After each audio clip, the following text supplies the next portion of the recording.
Welcome to episode 56 of Rubbish Talk with myself, Alistair Meldrum. And myself, Jane Bond.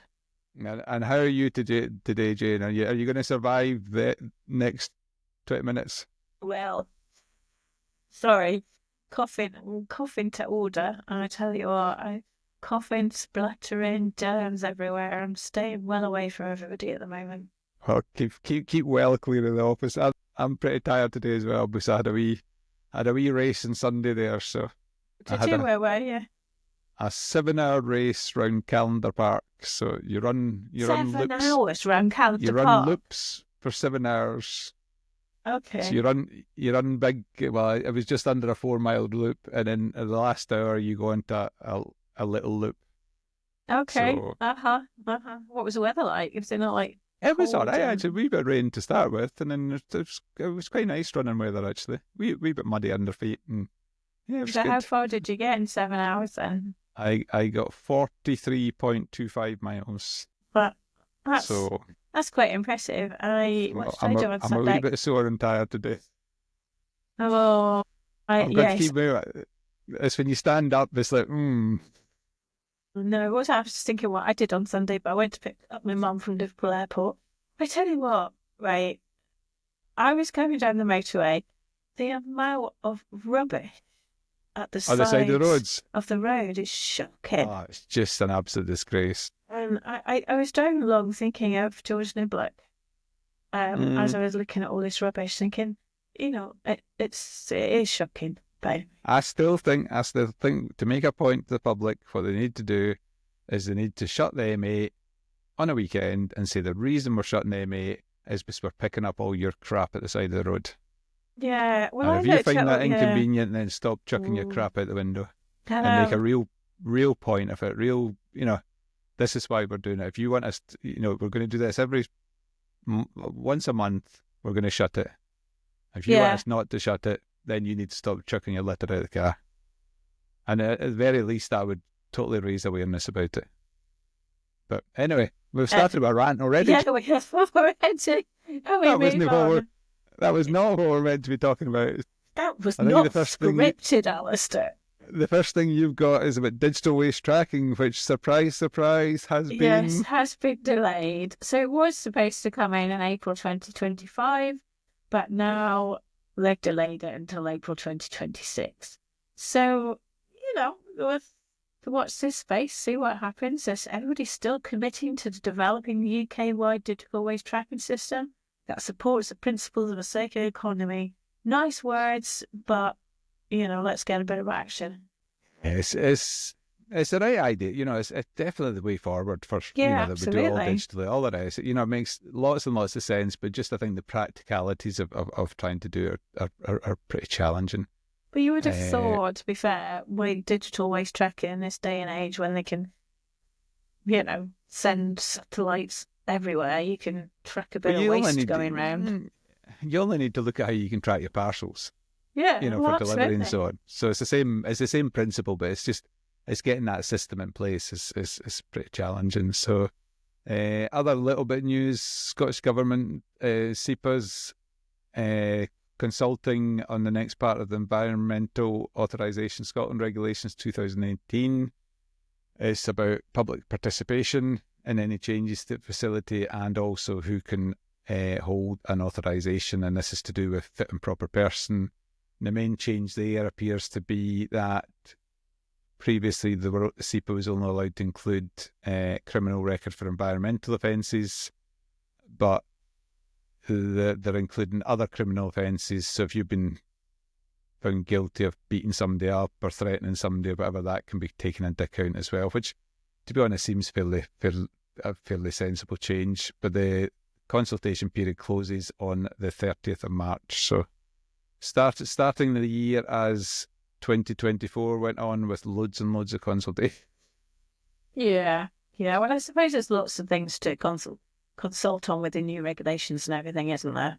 Yeah. I think it'll be interesting. I did see something the other day about when they're going to actually come out and be enforced, and I think there's going to be a bit of a doubling up of the system for a while, which again makes sense.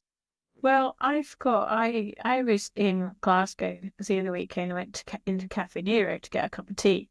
And I was sat there and I was like, there was this big box thing which says borrow my cup on it. I was thinking, oh, that's a good idea.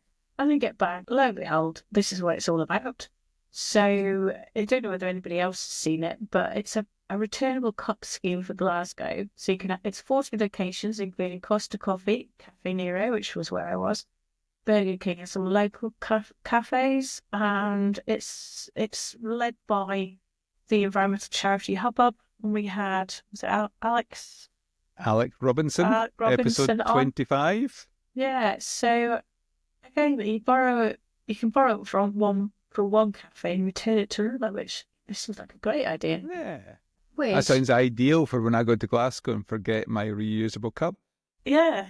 And you can actually, because you do feel guilty though, don't you?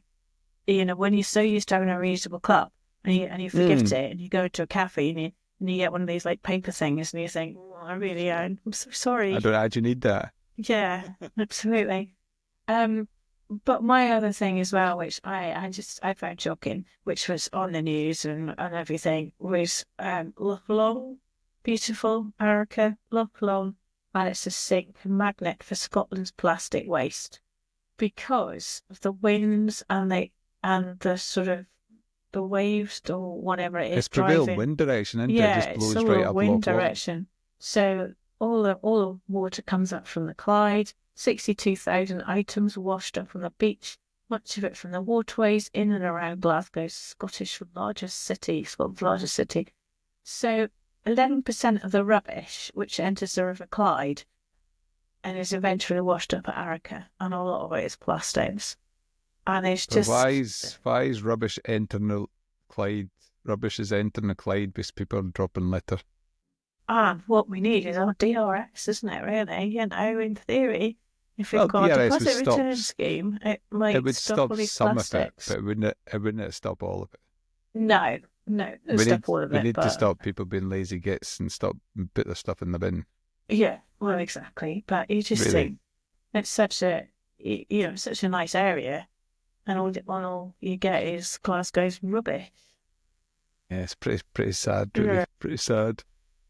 I noticed there was another BBC one, and I think it was national news about the potential nuclear waste storage sites. I remember being back at university which is now a long time ago, 30 odd years ago, and the big talk then was how the UK needed to build these long-term storage for nuclear waste. So we're going to drill our way out into the Irish Sea and build a secure storage, and it was going to take 20 years to build it and so on. 30 years later, we're still talking about it. Yeah, you do wonder about the speed of these things in terms of, it's really important to the UK, but we've not actually bothered to actually physically doing a thing, or start building it. Yeah, I mean, when I was in university doing my geology, we were talking about it then as well. So, yeah, there's a lot of chat. There we go. Progress. Yeah, allegedly. So I've got another one. Secret of being busy. In Aberdeenshire. Yeah, prosecuting an illegal Aberdeenshire waste site, which is good.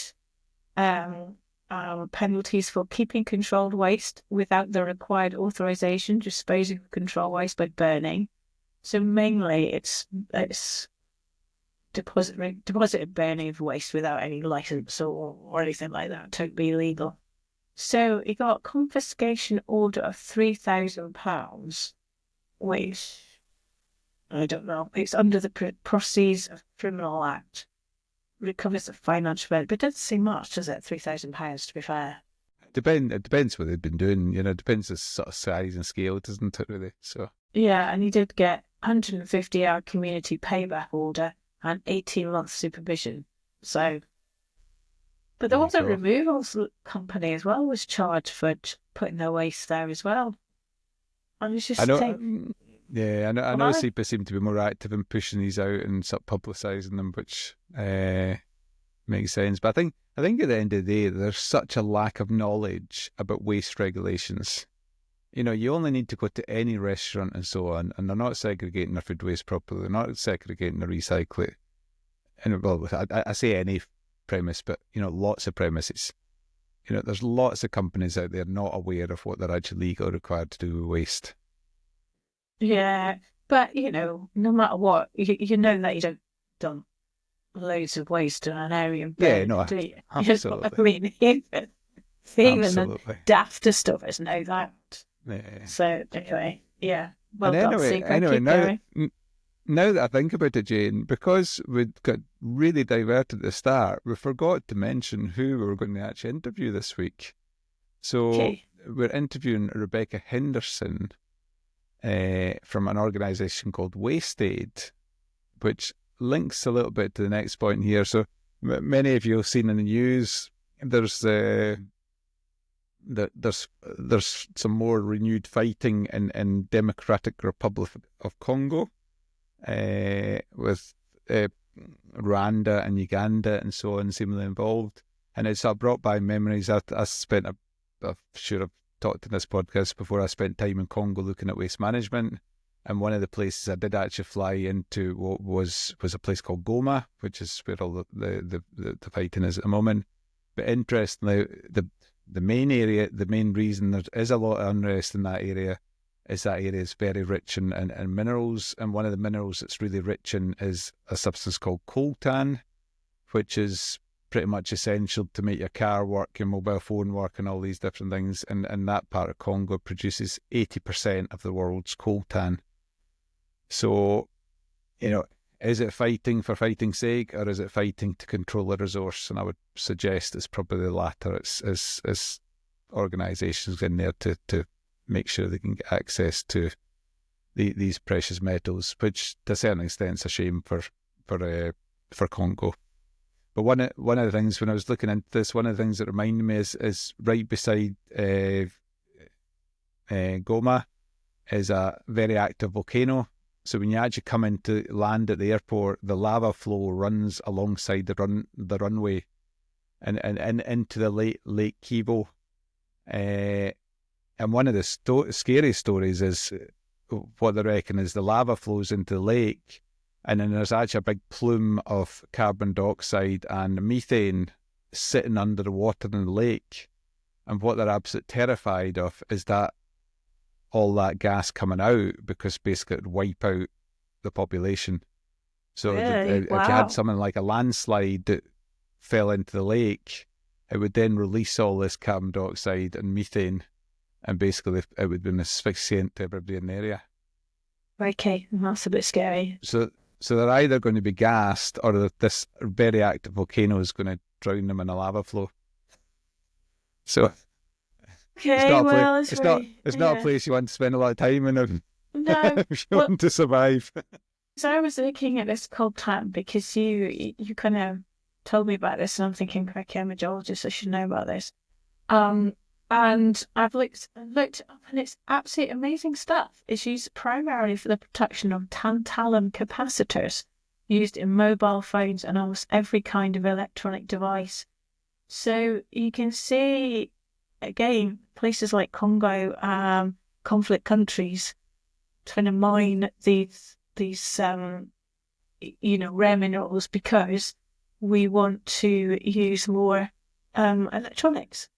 So we need to be conserving these minerals and conserving all of this. We need to make sure we're recovering these and recovering, we're not just discarding phones into landfill sites and so on, and actually recovering. It's hard enough to mine it, so we need to actually look at the resource. Yeah, totally. So there you go. Yeah. And then the other one that got me, Jane, was the simpler recycling regulations in England, Wales. The newspapers appear to be having a field day of, just, they're getting all excited about a 3-weekly residual collection and a 4-week residual collection. And you sometimes think, we've been doing it in Scotland for 20 years. Yeah, as long as you're segregating out the food waste, and it's just scare story after scare story. They're doing it in Scotland, they're doing it in Wales. So what's so different about England and English people and their waste? It's no different. So, they're just making a big fuss, aren't they, to be fair? I did actually, I felt that aggrieved. So the news agent, as the podcast I listened to, and they had a green MSMP on it, and he was from, I think it was Bristol area, and they were looking at moving to a 3 or 4 week collection, and an interviewer was I would suggest fairly ill-informed about waste management, so I did feel obliged to write to them both.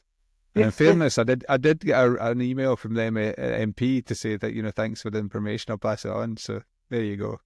I never got a reply from the newsagent, so one day. Yeah, it does seem a bit, like you say, a bit scaremongering, a bit unnecessary. Yep. So what else have we got? Oh, we had our Albion You missed the Albion Christmas party. I know.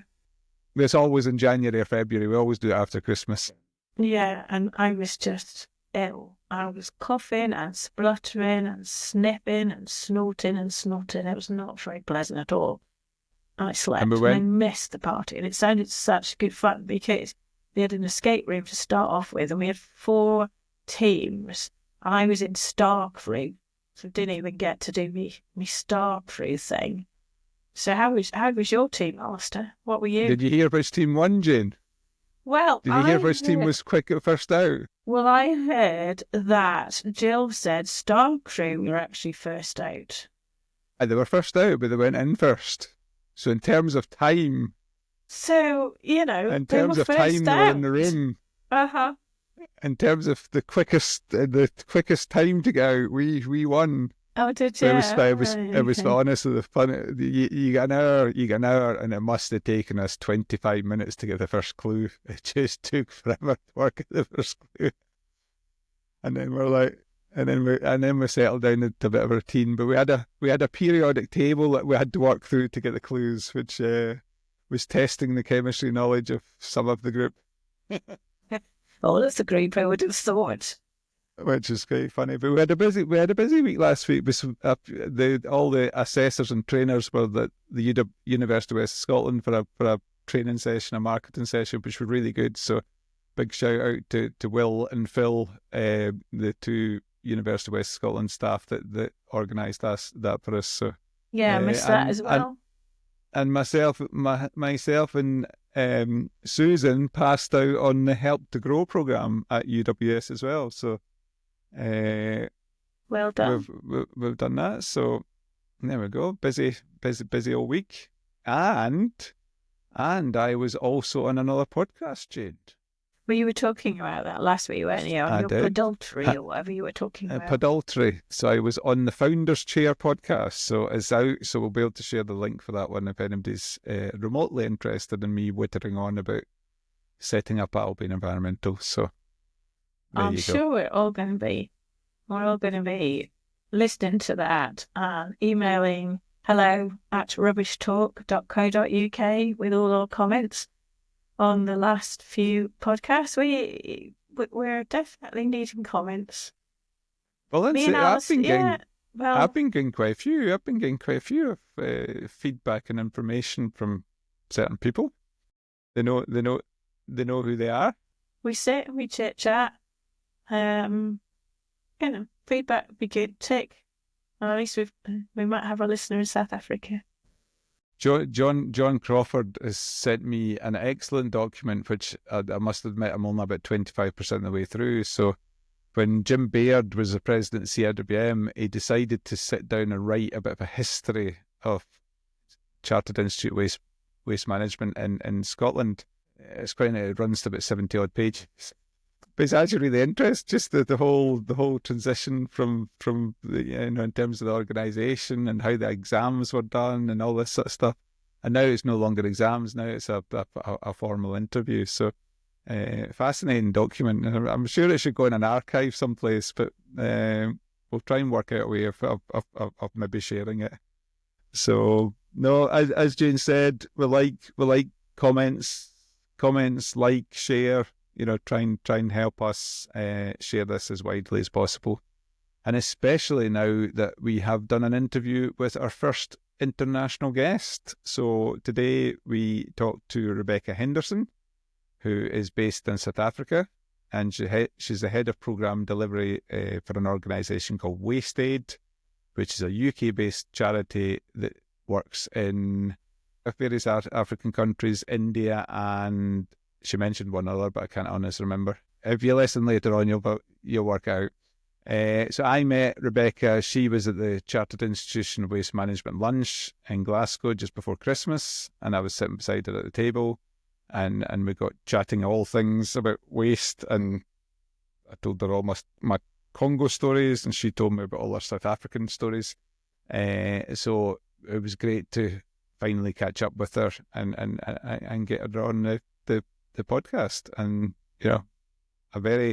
an exceedingly positive and engaging person, I would suggest. She's so enthusiastic.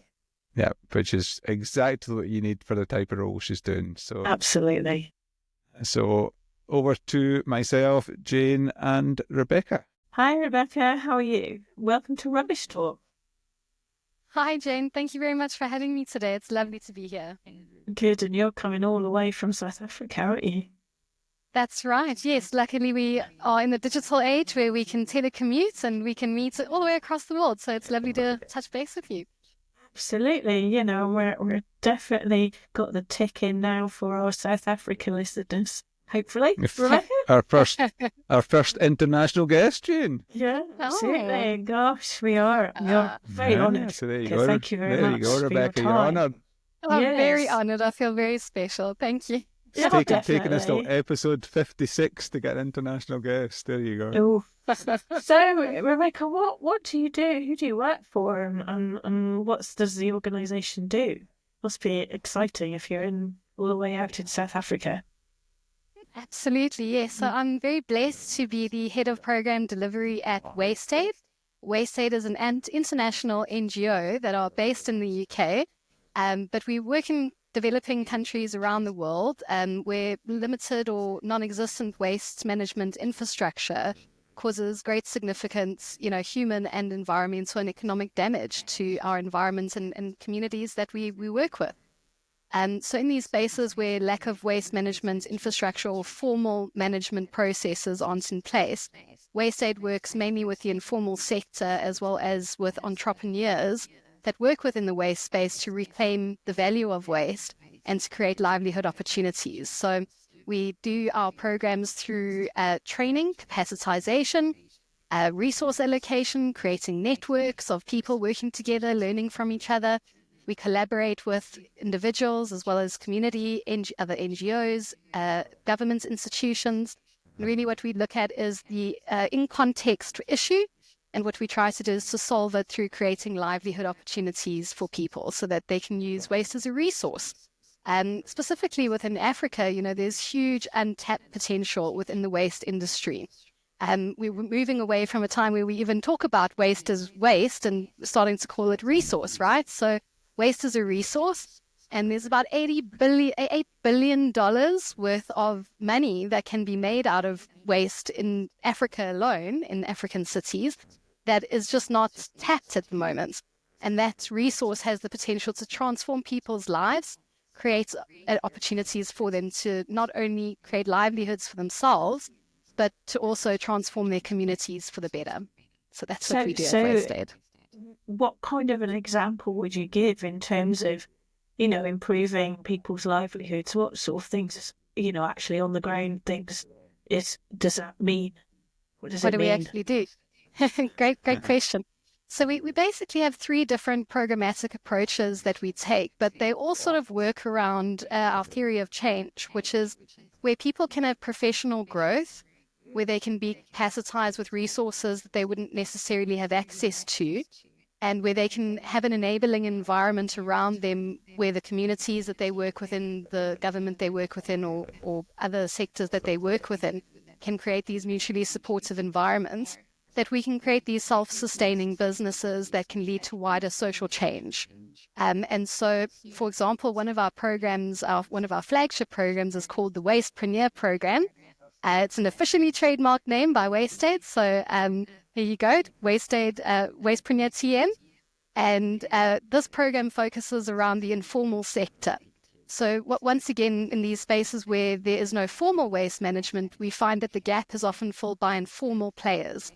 And these are individuals that, out of the bare necessity to make ends meet, make ends meet are going around their communities and informally picking waste from dump sites, illegal dump sites, landfill sites, and residential and industrial areas.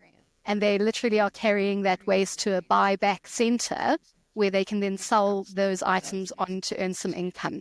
And so we work with these guys that are working in an informal space, and what we try to do is to professionalize them, to capacitize them through a 12-week training curriculum that focuses on business entrepreneurship, waste management, recycling skills, environmental education, and then business and finance skills around entrepreneurial business development. Then we also work with interpersonal skills, because the individuals that we work with are often low-income earners, living below the poverty line, haven't had a lot of access to education or formal employment opportunities.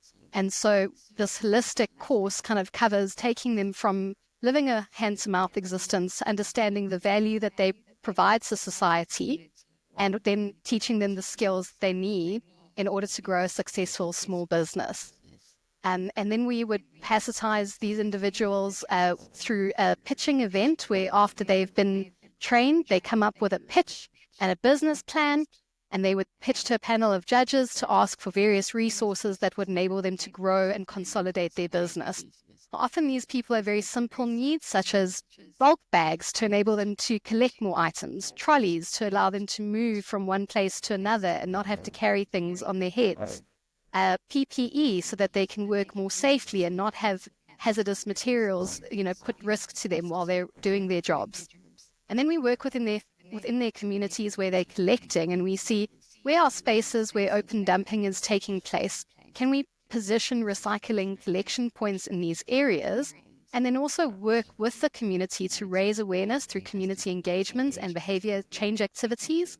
And we often utilize creative methods such as murals, dance, music, all sorts of different ways to really raise awareness within those communities and to get them to change their behavior from open dumping and burning through to separation at source and recycling, so that they can have a better community and a cleaner community. Yeah, so that's our Wastepreneur program. Wow, that sounds pretty impressive. So how do you, presumably after they've had their 12 weeks, so you've got a baseline of the guys, what they're doing before then, and then after the 12-week program, you've got how they develop and what they do. So you can see that significant difference then, and you can see how the guys or girls, you can actually see that development. That's pretty impressive. That's really good. Yeah, I mean, so, one of the main things that we try to do as WasteAid, is to track the impact that our work does have, and we do that through the sustainable development sort of agenda. So looking at human impact, economic impact, and environmental impact.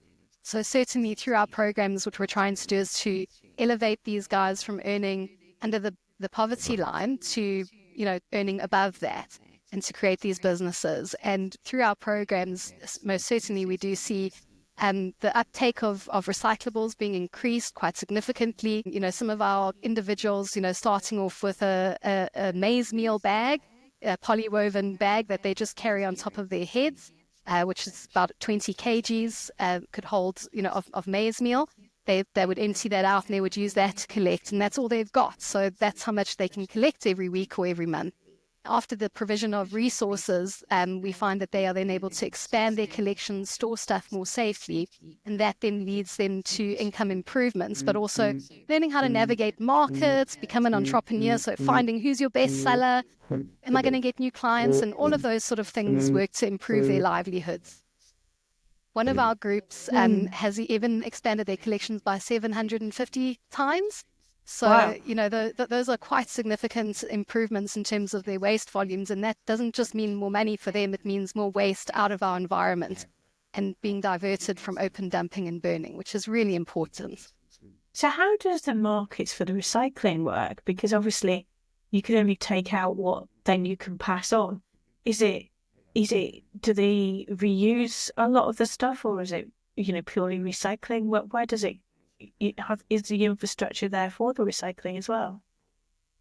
Well, it depends in which country and which context we're working. Some of our recycling value chains are quite established, and some of them are very not established. So in South Africa, for example, we have quite an established waste value chain.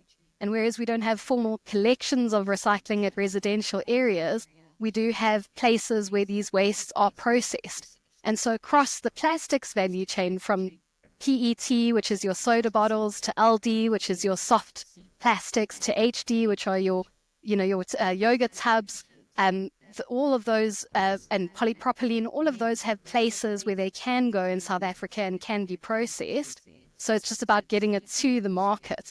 And what we find is that actually the markets are so well established in the central business sort of industrial areas that a lot of those processes tend to take place in Gauteng. And so the rural areas don't have facilities. And so all waste is kind of being funneled to Cape Town, to Durban, and to Johannesburg, where it's processed. But in more rural or less developed markets, so particularly within the Gambia, for example, where we also work, there's not a lot of markets for those things. So waste has to get exported out of the country to find, for example, a bottle recycler. And so we would work with those markets. But they do have, for example, HDPE recycling in the Gambia. And so our programs really focus on taking that out of the environment there. So we work within context to see what's available. And we also look at alternative methods as well. So there are small businesses, micro enterprises that are innovating and coming up with, different ways of making products from waste. And that could be through processing it, or partly processing it, or upcycling it, or actually making it into an entire new product. And so it's these entrepreneurs that we also try to support in terms of growing markets where people could eventually sell these things to in the future. That's quite fascinating, actually. Do you do anything with, so that's to recycle, what about food waste? Because I know, a lot of these places have got really high volumes of food waste that are then put into the landfill sites and stuff like that. And you do think if you can get out a lot of that, the composting in rural environments would be ideal. Is that something that you're focusing on as well, or? Yes, absolutely, Jane. I mean, so organic waste is actually one of my passions. It was how I got into waste management in the first place. And I just absolutely love worm farming and fly farming and all of those sort of things. And there's so many different things that we could actually do with our organic waste. And one of the most amazing things that I find about the organic side of waste management is that connection then back to the earth and back to the environment. And so when we're teaching people about composting techniques, it's not only about, how can you make a resource out of this that you could use, but getting people to reconnect with the environment and understanding how a natural cycle works, because in nature there is no waste. And I think composting is the most beautiful example of that, because we get to take something that people go, ew, that's gross, it stinks, and turn it into something where people go, wow, my vegetables have grown, my crop yields have increased by 50%. I'm now being able to sell my cabbage on the market, whereas before I only had enough to feed my family. So absolutely, the organics value chain has a huge amount of potential as well. And we know that in Africa, with our in a lot of places, poor soil quality, or issues around bringing in chemical fertilizers, that organic waste can be an absolutely beautiful resource to enable people to survive because they can grow food from it, but then also create additional markets. So selling your compost, some of our subsistence farmers in the Gambia, through one of the programs that the CIWN has funded over a few years, has been to teach these subsistence female farmers how to actually create bio-briquettes from this waste. And that's a really, really cool program, because they take coconut husks that are taken to the local, well, obviously the coconut husks come from coconut production and from the coconut markets. And the local councils there have a huge challenge of picking up all this coconut husk waste and where to take it to. They would take it to the dump site. But, all that organic waste going into the dump creates a huge problem for them, logistically and capacity-wise, and it's filling up super fast. So we then, worked with these subsistence farmers to divert that waste from going to the local dump into a subsistence farm, where we then taught them how to make biochar. So taking the rough organic matter and essentially it's like an incineration process where you char it, and then you mix it with other materials, and you can actually make kind of like a charcoal briquette from that. And that can be used for heating a home, cooking in the home. And a lot of these ladies are also then now selling those back into the market. So there's several different benefits or ways that you can deal with organic waste to create value. That's quite fascinating. Is it just Africa you work in, or other countries as well? Is it just mainly Africa? Well, the majority of our programs are in Africa at the moment. I mean, we've worked in both India and also, I believe, in Thailand. But our current programs are India, South Africa, Uganda, and the Gambia. Sounds fascinating, Rebecca. Your briquette story reminded me of when I was in Congo, that the big issue there was, chopping down rainforests to make charcoal and anything, so you can almost solve two problems by, making briquettes, because briquettes were used generally for cooking at the home sort of thing. There you go. So make it out waste, and then you don't have to cut down the rainforest to make charcoal. I love that you've said that, because, I mean, the Gambia is one of the world's most biodiverse in terms of their mangrove forests. And the destruction of the mangrove forests there, both through plastic pollution going into the mangroves and the destruction of the forest through logging, is a huge concern. And so, where you're taking a problem such as over a deforestation or over farming, and you're saying we don't have enough resources for this, why don't we take waste and convert that into a resource that, is then both beneficial on the demand and the supply side? So, yeah, really exciting. I love that you mentioned that, Alistair. Yeah, good. So taking you back a little bit, Step, you touched on it there earlier on. What brought you into the world of waste management? And did you plan it, or was it a mistake? Or an accident rather than a mistake? Serendipity is probably a nicer way to say it, isn't it? I like to think it was serendipity. I was, in my early 20s. I had just moved back to South Africa. I'd been working in the UK, actually as part of a huge multinational consumer products production company. And that was when I first started seeing, oh my goodness, this is how the world works, around the supply, the gears of industry, manufacturing, production, etc. And I had decided I wanted to come back to South Africa and start working full time in the environmental field. So started studying a degree, and literally I was out just looking for any work that I possibly could, reaching out to my networks and things. And I started just attending any green conference I could find and going with my CV and trying to force someone to give me a job. And my first job was as a marketing, I'd previously done some marketing and things like that. So I started off working for this SMME, which was doing organic waste composting. And that's where I fell into the compost. And it was absolutely life-changing because of that. Introduced me to the world of waste, not just within the organics field. But also starting off a small business within South Africa helped me learn a lot about how small businesses work and the support they kind of need, the challenges they have, and how that phase of, starting a business works. So it's really helped me in my current role as well. Yeah. Good. So in terms of your career, any particular favorite roles or projects that you look back on and think quite fondly, I would love to be doing that again, or things that changed you? Wow. I mean, this whole journey has been so transformative, and the amazing things that I've learned in different sort of sectors or different roles within the waste. I think that first job that I had at Earth Probiotic, one of the things we would do is go do composting training and organic waste at schools. So, sort of taking these school kids and teaching them how to worm farm, how to separate at source, teaching them about efficient microorganisms and how they break down organic matter. And I thoroughly enjoyed doing that education side where we would get to see these lights turning on in these kids' faces. And, from thinking about worms like you to going, oh, cool, worms are awesome. Let's get our hands in that compost bin. And teaching them about composting. And the same thing would go for the community gardens that we were setting up at that time, working with, people that just didn't have access to healthy food, didn't have a lot of knowledge around it. You know, their traditional knowledge systems have been depleted, so don't really understand how to grow things, and really showing them how the stuff that's in your dustbin can actually be something to help you feed yourself. So I absolutely love teaching people about composting.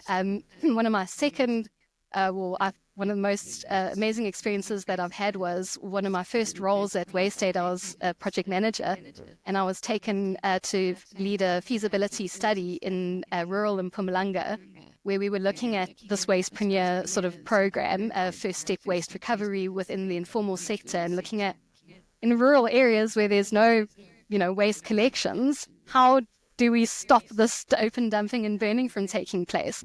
And we incorporated in that these beautiful behavior change campaigns as well. And we worked with a group of 50 different informal waste pickers that worked in 3 different sort of cooperatives. And we took them through the training course, and then we took them out into the communities to learn about their challenges, etc., and did these community behavior change activities, as well as connecting them to their markets. And through that, some of the younger guys that were waste picking, we found out that they had huge talents in the arts and loved writing music, and they actually became these community champions. And through their training, we started to teach them how to communicate environmental messages to their community, and they wrote their own songs, and they then produced it in their shack by themselves, and we brought people in and we filmed it, and we created a music video for this project. And this community designed their own logo, their own name. So they really gained ownership of this entire project. And the music video that was produced as part of that is one of my now all-time favorite things that I love to watch when I'm having a hectic day or whatever, to remind me of why I'm here and what I'm doing. It's incredibly inspirational to see how young people can use their voices to create changes in the communities, and that they can see waste as a business, not just a hand-to-mouth existence. You'll need to share that link with us, and we'll share it in the newsletter when this goes out. I'd love to, definitely. Yeah, do that. That'd be nice.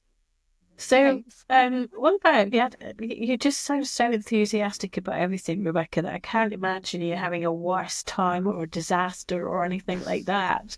She's involved in waste. She'll have a disaster of some sort. I can just imagine her turning it into a positive and a great experience. So I'm not sure whether you've had any disasters or whether you've got any funny stories or anything like that you'd like to share. Oh, definitely. The first thing that sort of comes to my mind is when I was working with this recycling company that did collections of the recyclables from different facilities.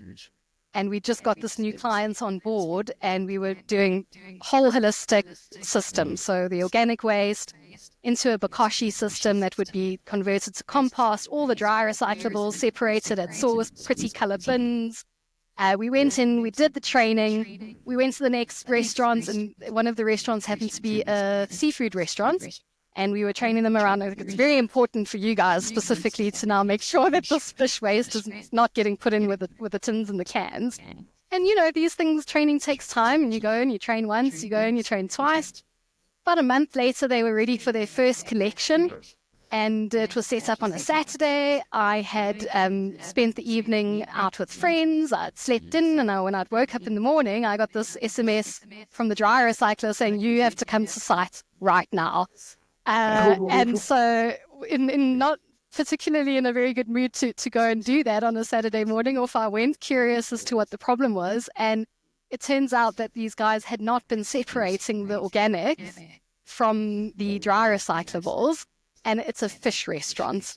So this seafood waste had basically just been dumped over the top of the waste area, not separated, not treated, not in a sealed container.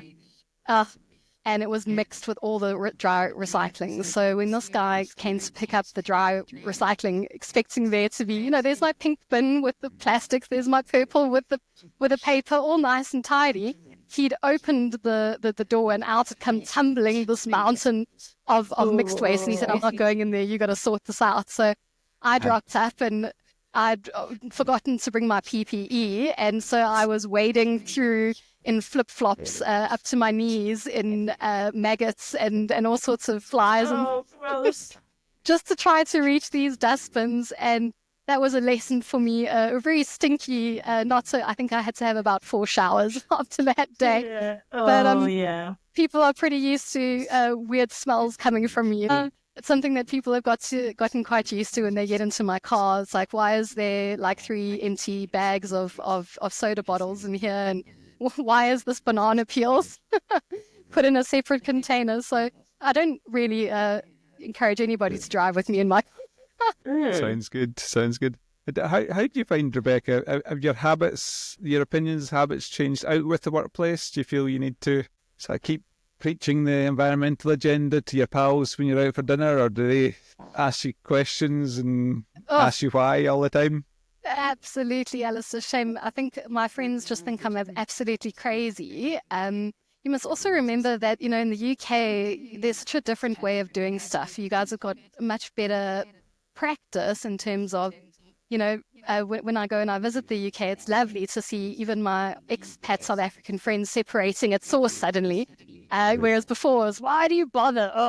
So I think because in South Africa, we don't have a formal recycling collection. So really the onus is put onto you to recycle, right? And no one's coming to pick up your organics or your dry recyclables.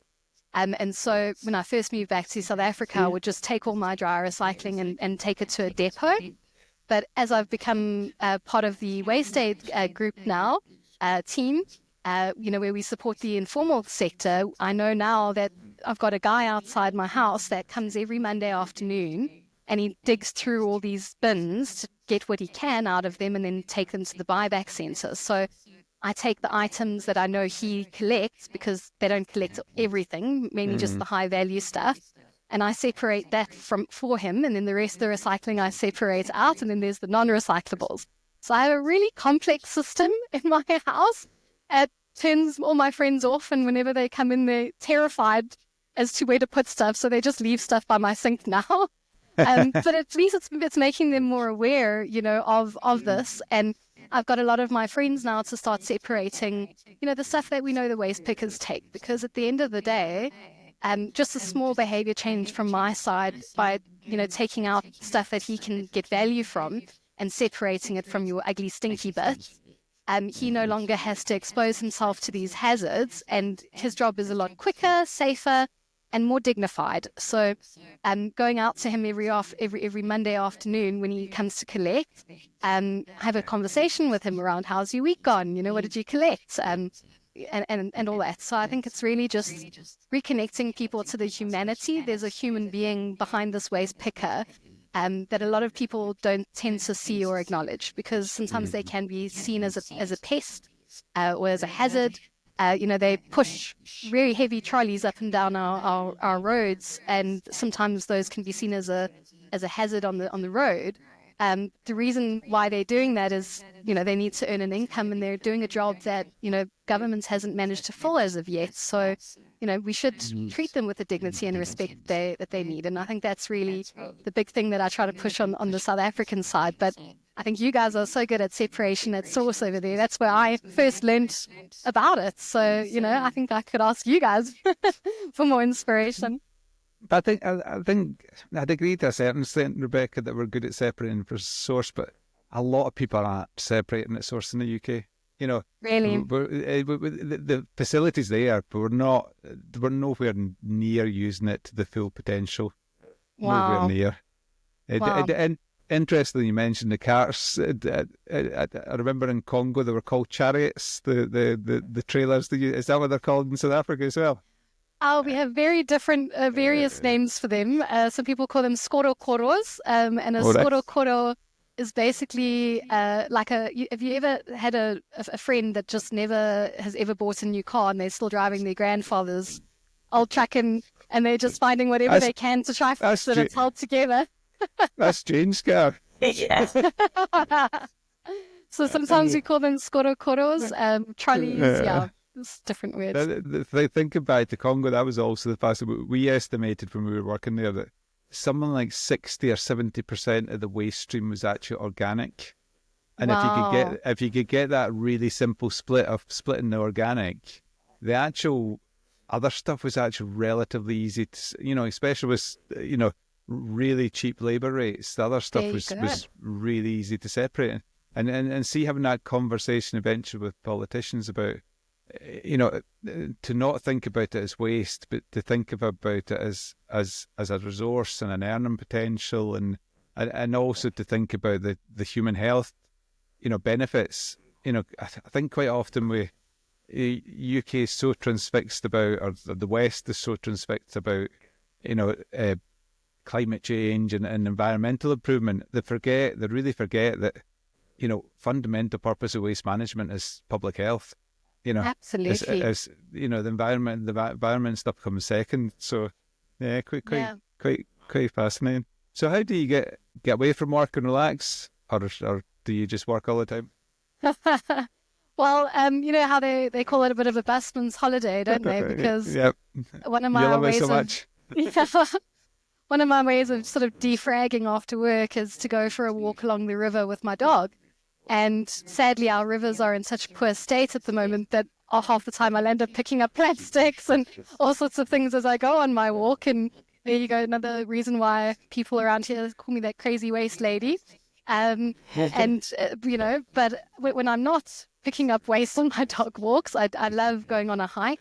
I love interacting with nature, and also paint, so it gives you a bit of artistic expression. Yeah. Brilliant. It's rude of me not to ask what kind of dog and what's his name. So my dog is much like we were talking about the Skoro Koro. My dog is also a Skoro Koro. She's just a little mixed breed. And she's 11 years old, so she's getting old. Her name is Marula. And marula is an African fruit that is just a really cool, amazing fruit that they actually make essential oils out of. And you may have probably heard of marula from Amarula, because the monkeys and the elephants sometimes pick that fruit off the trees, and it goes fermented, and they can get a bit bazongered from that. So that's probably where you've heard marula from. But I named her after the fruit, not the drink, I promise. Oh, well, lovely.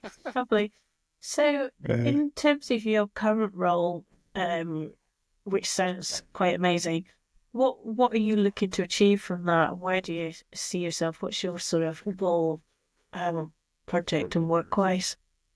Wow, so WasteAid is still a relatively young organization, and it's been amazing to be on the team with them as they continue to grow. What we've really seen in the past few years is sort of the formulation of our core programmatic approaches, which we've tried and tested now and sort of seen, okay, this is what works. And really what that's about now is scaling these up. So, from training 10 to 20 people, we want to be training 50 people. We want to be providing more resources to these guys so that they can expand their collections, that they can work safer, that they can continue to have a bigger impact on their communities and their families as well. So I would definitely like to see our programs continue to grow. And of course, in terms of that, it's the support that we need to continue to have in order for us to do that. So, it's a tough world out there, where it comes to the funding space, but I think we fill a really unique gap in the space, and the stories that we have and we continue to produce just show the impact of our work. So I think that what we want to see is more waste out of the environment, less open dumping and burning, more awareness within the communities, and then also people that, especially within the informal sector, we're driving towards a place where waste collectors are not only able to earn the money from the value of their resales, but they can also be compensated for their labor.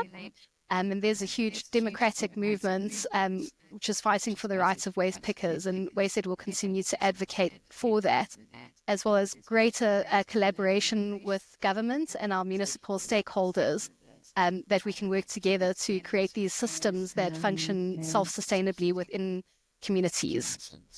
So WasteAid is a charity, isn't it? So how do you get, I'm going to ask a really daft question here. So do you have volunteers that come and work with you, or how does does that work? Do you get funding from the UK? Do you get funding from National Bank? Or how do you obviously you're going to be employed, but do you get volunteers that come and help? How does that work? So, I mean, at the moment, we don't really do a lot of volunteer activities. Being that we're a UK-based enterprise, but our work takes place in developing countries. Volunteering isn't really such an opportunity. But we gain our revenue through, funding through both corporate, institutional, and individual giving. And a big significant amount of that is, our companies that support our work through their CSR or ESG targets. And then also institutional funding through various grants and trusts and foundations who, through their generous giving, enable us to continue our work. So, yeah. So if I've got a 2-week holiday, I could come over and volunteer with you, Rebecca, or I'll have a busman's holiday too. You can have a busman's holiday. Well, absolutely. If you ever are in South Africa, we'd love to show you our programs, or Uganda, or the Gambia, or India, and bring you on board to show you. I mean, we do things like cleanups and things like that in communities, and generally those things are supported by other community members themselves. But any hands makes light work. So yeah. Yeah, sounds good. So, have you got any facts you'd like to share from your job or your sector? There must be a lot. I mean, we've talked about actually quite a few facts in terms of terminology already. What was the old cars called? Oh, Skoda. Skoda cars. I'm going to call my car that from now on. But is there anything else you've got? Any other facts that you'd like to share? Yeah, I mean, in South Africa particularly, 80 to 90% of our dry waste recovery is actually done through the informal sector. So without them, that waste will be going to informal dumps and burning. So the value that they add to that economy is something that, that stat always sticks in my mind. The other thing is, what a lot of these guys are tending to do in their communities is to look at what is the problem and how can I solve it.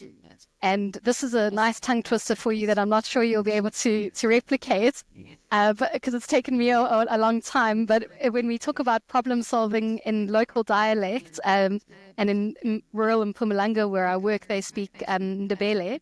The word is rarulala urarere.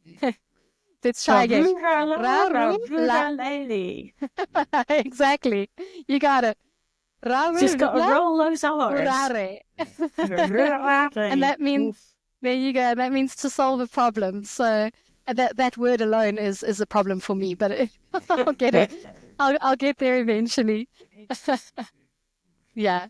I can always, to talk about foreign languages, I can always remember being in Congo, and in general it was French, but then they would switch into Lingala or Swahili or some other language, and the interpreter sitting whispering in my ear with the interpretation. He just went quiet, and I was like, he's not translating, and then he said, don't understand this language, because the presenter had changed language mid-flow. Untranslatable. I always remember. It was fascinating in Africa. The number of languages and dialects is immense. It runs into the hundreds, isn't it? It's so many different languages. Yeah, I mean, just within South Africa, we have 11 official languages. So, and each within those various dialects. So, I mean, that can pose challenges when we're doing training courses, but we always make sure that we bring in local experts, that have lived experience and are able to communicate. I would love to train, but unfortunately, my only real language is English. So I'll have to learn a couple new languages to get out there and deliver training myself. But yeah, we all have our talents. Brilliant. So we probably should have used, we normally ask all our guests for a piece of their favourite piece of slang or dialect from the sector. We probably should have waited and used that one you've just given. So you need to think of a new one that you like. I think of a new one now. Oh. or you can use that one. You can use that one if you like. Yeah, you'll have to spell it Wow. out though, Rebecca. What's the Ruru. There we go. I'm still struggling, and I obviously haven't had enough coffee today because I thought I had it I had it nailed. nailed. Yeah. We'll let you use that one. So we always ask our guests if they had a magic wand for the world of waste management, what would you like to use it for? In the industry that I work with, we really focus on, getting recycling right. And of course, there is a space for recycling. It's very important, especially when it's not taking place. We see the impacts that it has. So recycling, within the waste hierarchies is definitely got a space. But I think that first step, isn't it? That reduce sort of side of things. I think that the biggest problem, our problems here in the developing world are slightly different to, the developed world, but they still feed through. So it's the value that people place on stuff, right? I think that we've become so detached from nature and from understanding our production processes. For example, kids don't know that, chicken nugget comes from a chicken. Wow. And so we don't realize where does this resource come from and where is it going, and around how that works. But it's also looking at, do we really need this? Are we just, doing stuff because it's become so much a part of our behavior? And so I think definitely re-looking at how we value stuff and where we find value within ourselves. I think if people firstly understood that humans are valuable and they are the value, not products, that we would change our entire world system. And that would take a magic wand, because it's not something that you can kind of flick your fingers and go, okay, everybody understand this. But I think, it goes back to, we live in a finite world. The resources that we have are finite, although a lot of them can be restored or recreated, recycled, and that we still live in a closed loop system. If it took the developed world 1.5 planets to reach this point of industrialization, where are the rest of the world supposed to get those resources to reach a point where we can say we reach the sustainable development goals? Those resources have to come from somewhere. And with resource scarcity, as well as the huge challenge of climate change, I think that the only way we'll really tackle this is firstly by, getting our processing of our recycling correct and getting people to separate at source, but also looking at, where does this waste actually come from? Is there a need for it in the first place? So changing your behaviors from a convenience to really understanding, firstly, if you're buying that packet of crisps is my pet peeve, because unfortunately I'm half Irish and I love potatoes.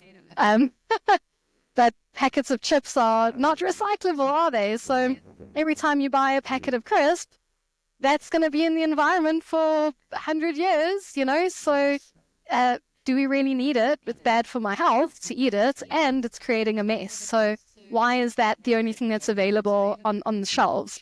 I would love to see, as through these EPR legislations taking place, that, the producers of these wastes are taking more responsibility for what happens to them at the end of life. And I would like to see no more products being made out of stuff that can't be recycled. Why? If it can't be recycled, don't make it. Can we start with that? Good point. So, absolutely. That's a fair point, I would say. Yeah. Which brand of crisps is your favourite? Tato? So what's the one in the UK? Well, the Irish one. The Irish one is The Irish one is Tato. The Tato ones but you can only get them in Ireland generally. I don't believe I've had one of those before. Oh, you need to try them. You need to get yourself to Ireland to try them. What advice would you give to the younger generation coming into the business? Because you've got such enthusiasm around your space and what you're doing. And we'd like more younger people to come into the business and enjoy it. So what advice would you give?